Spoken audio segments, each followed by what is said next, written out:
സുഹൃത്തുക്കളെ, സഹോദരങ്ങളെ, എല്ലാവർക്കും ന്യൂസ് കേരള TVM-ലേക്ക് സ്വാഗതം. അപ്പോൾ ഈ ജനം TV എന്ന് പറയുന്ന ഈ ചാണക പലിശകൾ നാട് കുട്ടിച്ചോറാക്കാനായിട്ട് അവര് അടങ്കലെടുത്തിരിക്കുകയാണ്. അവരെന്തൊക്കെയോ ആരിൽ നിന്നൊക്കെയോ എന്തൊക്കെയോ വാങ്ങിച്ചും കൊണ്ട് ഇസ്ലാമിനെ താറടിച്ച് കാണിക്കാൻ വേണ്ടി ഇല്ലാത്ത കുഴപ്പങ്ങൾ ഉണ്ടാക്കാൻ ശ്രമിക്കുകയാണ് കേരളത്തിൽ. അതായത് ഈ നാറിത്തരങ്ങളെ, ഈ സംഘപരിവാറുകാരെ ജനങ്ങൾ തിരസ്കരിച്ചാണ്. കേരളത്തിൽ ഒരു സീറ്റ് പോലും ഇവനൊന്നും കിട്ടിയിട്ടില്ല. അതിൻ്റെ ഇടയിലാണ് ഒരു തെണ്ടി ബിജി തമ്പി, ഇവൻ തന്തയ്ക്ക് പറഞ്ഞവനാണ്. ഇവൻ VHPയുടെ സംസ്ഥാന അധ്യക്ഷനാണ്. അതിപ്പോഴാണ് ഞാൻ അറിയുന്നത്. VHP എന്ന് പറഞ്ഞാൽ വിശ്വ ഹിന്ദു പരിഷത്ത്. അതായത് എല്ലാ വിഡ്ഢികളും പൊട്ടന്മാരും എല്ലാം ഈ സംഘപരിവാറിലാണ് ചെന്ന് ചേർന്നിരിക്കുന്നത്. അവൻ താടിയും വെച്ച് അവൻ നരച്ച് വയസ്സായി. ഞാനും വയസ്സനായ ഒരു മനുഷ്യനാണ്. വയസ്സായി കഴിഞ്ഞാൽ സമൂഹത്തിൽ മനുഷ്യർ സന്തോഷമായിട്ട് വെറുപ്പും വിദ്വേഷവും ഇല്ലാതെ സഹകരിച്ച് വർഗീയത ചേരിതിരില്ലാതെ നല്ലതുപോലെ കഴിഞ്ഞ് സന്തോഷമായിട്ട് കഴിയേണ്ട ജനങ്ങളാ. ഇവൻ ഈ വയസ്സാം കാലത്ത് ചാവാൻ കിടക്കണവൻ. അവൻ വാ തുറന്ന കള്ളമേ പറയുള്ളൂ.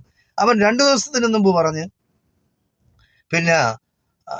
ഒരു സിനിമ നടിക്ക് 100 കോടി രൂപ ആരാ കൊടുക്കാന്ന്. ഇവന്റെ തന്ത കൊണ്ടുവന്ന് കൊടുക്കും 100 കോടി രൂപ. മനുഷ്യനായിരുന്ന ഒരു മര്യാദ വേണ്ടേ സംസാരിക്കുന്നതിന്?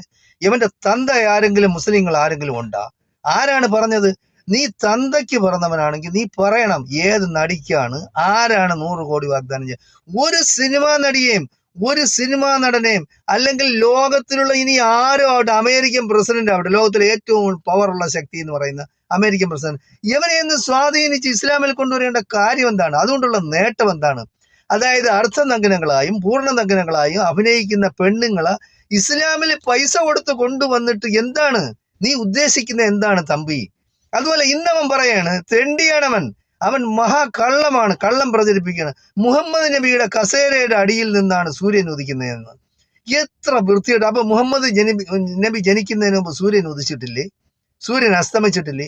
അപ്പൊ പറയുന്നതിനൊരു മര്യാദ വേണ്ടേ? എടാ, നീയെല്ലാം വയസ്സായി കഴിഞ്ഞാൽ അടങ്ങി ഒതുങ്ങി കഴിയണം. നിനക്കൊക്കെ എന്ന് പറഞ്ഞാൽ നിന്നെയൊക്കെ നേർന്ന് വിട്ടിരിക്കുകയാണ്. ആരെങ്കിലും അടിച്ചു കൊല്ലും നിന്നെയൊക്കെ. ഇത്ര വൃത്തികെട്ട രീതിയിൽ മനുഷ്യരെ തമ്മിൽ തെറ്റിക്കാനും മനുഷ്യരെ തമ്മിൽ ഭിന്നിപ്പിക്കാനും നാട്ടിൽ കലാപം ഉണ്ടാക്കാനും ഇറങ്ങി തിരിച്ചിരിക്കുകയാണ്. ഇവനെയെല്ലാം എന്ന് പറഞ്ഞാൽ ഇവന്റെ എല്ലാം പേരിൽ നിർബന്ധമായിട്ടും കേസെടുക്കണം. ഈ ഇല്ലാത്ത അപവാദ പ്രചാരണങ്ങൾ നടത്തുന്ന ഇങ്ങനെയുള്ള ചെറ്റകള് ഇവർക്കൊക്കെ എന്ന് പറയുന്ന അവസാനം എന്ന് പറയുന്ന അവനൊക്കെ ജയിലാണ് പറഞ്ഞിട്ടുള്ളത്. ഇത്രയും വൃത്തികെട്ട രീതിയിൽ പറയാൻ കൊള്ളാമോ?